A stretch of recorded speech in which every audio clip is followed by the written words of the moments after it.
Hello' everyone জিকে online YouTube চেনেলটোলৈ আপোনালোকক স্বাগতম জনাইছোঁ। ভিডিঅ'টোত আমি আগন্তুক নিযুক্তি পৰীক্ষা যেনে ADRE, আসাম পুলিচ, DME এইবিলাকত আহিবলগীয়া ইণ্ডিয়ান পলিটিৰ কেইটামান গুৰুত্বপূৰ্ণ প্ৰশ্ন আলোচনা কৰিম। ভিডিঅ'টোৰ প্ৰথম প্ৰশ্নটো হৈছে the constituent assembly which framed the Indian constitution set up under. ভাৰতীয় সংবিধান প্ৰস্তুত কৰা সংবিধান সভাখন কিহৰ অধীনত স্থাপন কৰা হৈছিল? ইয়াৰ শুদ্ধ উত্তৰ option A the cabinet mission plan. When was the first session of Constituent Assembly held? সংবিধান সভাৰ প্ৰথম অধিৱেশন কেতিয়া অনুষ্ঠিত হৈছিল? ইয়াৰ অপশ্যনকেইটাৰ ভিতৰত শুদ্ধ উত্তৰটো হৈছে option C 9 December 1946। Who was elected as the permanent president of Constituent Assembly? সংবিধান সভাৰ স্থায়ী সভাপতি হিচাপে কাক নিৰ্বাচিত কৰা হৈছিল? ইয়াৰ শুদ্ধ উত্তৰ option B doctor Rajendra Prasad. Who was the provisional president of Constituent Assembly? সংবিধান সভাৰ অস্থায়ী সভাপতি কোন আছিল?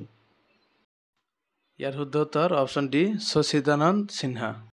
Who was the constitutional advisor to the Constituent Assembly? সংবিধান সভাৰ সাংবিধানিক উপদেষ্টা কোন আছিল?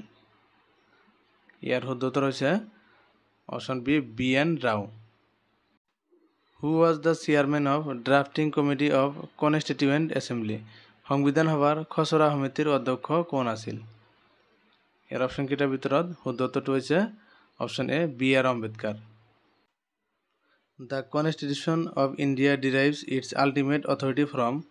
ভাৰতৰ সংবিধানে ইয়াৰ চূড়ান্ত কৃতিত্ব ক'ৰ পৰা পাইছে? শুদ্ধ উত্তৰ option C people of India. When was the Constitution of India adopted by Constituent Assembly? সংবিধান সভাই ভাৰতৰ সংবিধান কেতিয়া গ্ৰহণ কৰিছিল?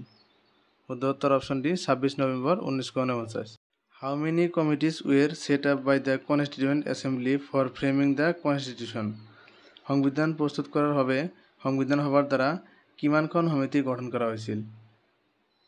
ইয়াৰ অপশ্যনকেইটাৰ ভিতৰত শুদ্ধ উত্তৰ হৈছে অপশ্যন চি 22খন। The first sitting of Assam Legislative Assembly was held on। Assam বিধানসভাৰ প্ৰথম বৈঠক অনুষ্ঠিত হৈছিল। ইয়াৰ শুদ্ধ উত্তৰ হৈছে option A 7 April 1937। Who was the first Assamese governor of an Indian state? ভাৰতীয় ৰাজ্য এখনৰ প্ৰথমগৰাকী অসমীয়া ৰাজ্যপাল কোন আছিল?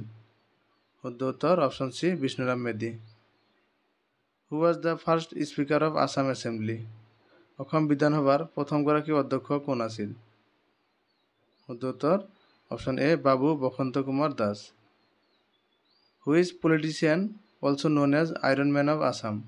কোনজন ৰাজনীতিবিদক অসমৰ লৌহ মানৱ বুলিও জনা যায়? শুদ্ধ উত্তৰ অপশ্যন চি বিষ্ণুৰাম মেধি।